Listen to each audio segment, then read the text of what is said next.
కాసేపట్లోనే SLBC tunnel దగ్గరకు వెళ్తారు CM Revanth Reddy. మంత్రులు ఉత్తమ్ కుమార్ రెడ్డి, జూపల్లి కృష్ణారావు, ప్రభుత్వ ప్రధాన కార్యదర్శి శాంతకుమారులతో కలిసి సీఎం టన్నెల్ వద్దకు వెళ్లబోతున్నారు.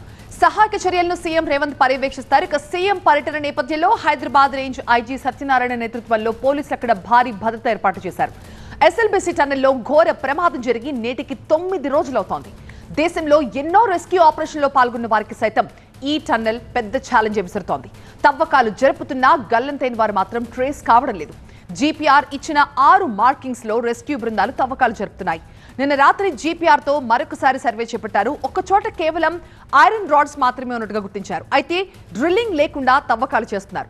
తవ్వుతున్న కొద్దీ నీటి ఊట రావడంతో తవ్వకం మరింత కష్టతరంగా మారుతోంది.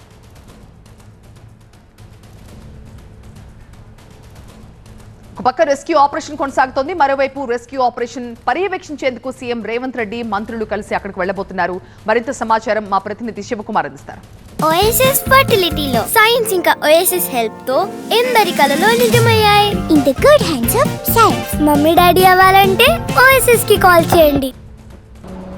ఎస్ఎల్బీసీ టన్నెల్ ప్రమాద ఘటనకు సంబంధించి సహాయక చర్యలు 9వ రోజుకు చేరుకున్నాయి. ఇక ఇవాళ ఉదయం నుంచి కూడా ఏదైతే ఎన్జీఆర్ఐ ఇచ్చినటువంటి జీపీఆర్ డాటాకు సంబంధించి అయితే కీలక పరిణామం చోటు చేసుకుందనే అంశానికి సంబంధించి అయితే అందరూ ఎంతో ఉత్కంఠగా ఎదురు చూస్తున్నటువంటి సందర్భం కనిపిస్తూ ఉంది. ముఖ్యంగా ఏదైతే జీపీఆర్ ఇచ్చినటువంటి 5 నుంచి 6 లొకేషన్లకు సంబంధించి స్పాట్లలో ఇప్పటికే అయితే ఎన్డీఆర్ఎఫ్ కావచ్చు, ఎస్డీఆర్ఎఫ్ కావచ్చు, అలాగే సింగరేణి మిగిలినటువంటి సహాయక బృందాలంతా కూడా తవ్వకాలు చేపట్టినటువంటి సిచ్యువేషన్ అయితే ఉంది. అయితే దీంతో పాటుగా ఈ 6 లొకేషన్లకు సంబంధించి ఒక లొకేషన్లో మాత్రం 1.5 నుంచి 2 మీటర్ల వరకు తవ్విన తర్వాత గత రాత్రి మరొకసారి ఈ జీపీఆర్ మిషన్ను తీసుకొచ్చి సర్వే చేయడం జరిగింది. అయితే ఆ లొకేషన్లో మాత్రం ఐరన్కి సంబంధించినటువంటి ఆ రాడ్లు ఉన్నట్టుగా అయితే గుర్తించినట్టుగా తెలుస్తుంది. ఇక మిగిలినటువంటి 5 లొకేషన్లలో మాత్రం ఇంకా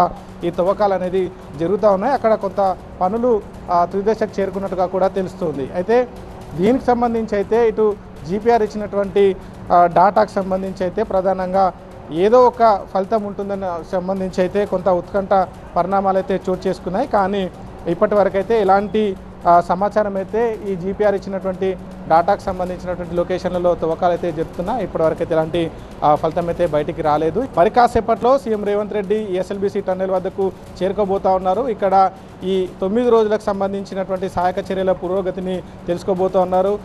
సహాయక చర్యలకు సంబంధించినటువంటి ఉన్నతాధికారులు ఎవరైతే ఉన్నారో వారిని ఒక్కొక్కరిని ఆ డిపార్ట్మెంట్ ఏం చేస్తుంది, ఏ రకమైనటువంటి పురోగతి సాధించారు, ఇప్పటివరకు సహాయక చర్యల్లో ఎలాంటి అవాంతరాలు ఎదురవుతున్నాయి, వాటిని ఏ విధంగా అధిగమిస్తున్నారు, తదుపరి ప్లాన్ ఏంటిది అనే అంశానికి సంబంధించి అయితే పూర్తిగా డీటెయిల్గా సమీక్ష జరిపేటువంటి అవకాశం అయితే కనిపిస్తుంది.